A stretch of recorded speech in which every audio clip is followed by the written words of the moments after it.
Government ನಿಗಮಗಳ argument ನಮ್ದೇನ್ argument ಅಂದ್ರೆ ಜನಸಾಮಾನ್ಯರಿಗೆ ತೊಂದರೆ ಆಗುತ್ತೆ ಅನ್ನೋದು ಒಂದೇ ನಮ್ದು ಆಕ್ಚುಯಲ್ ಅಪ್ರೆಹೆನ್ಷನ್ ಇದ್ದಿದ್ದು.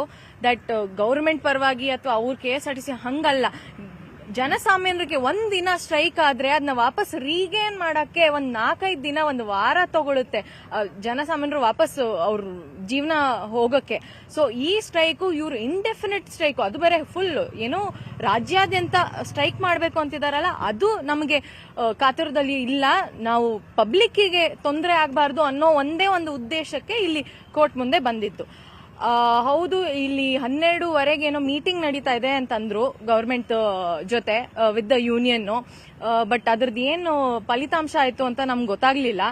ಅಲ್ಲಿ ಗವರ್ಮೆಂಟ್ ಅವರು ಹೇಳ್ತಾ ಇದ್ರು, ಇಲ್ಲ ಒಂದ್ ಸ್ವಲ್ಪ ದಿನ ಆದ್ಮೇಲೆ ಪೋಸ್ಟ್ ಮಾಡಿ, ಬಿಕಾಸ್ ಅಲ್ಲಿ ಮಾತುಕತೆ ಆಗೋಗ್ಲಿ, ಇನ್ನ ಮಾತುಕತೆ ನಡೀತಾ ಇದೆ.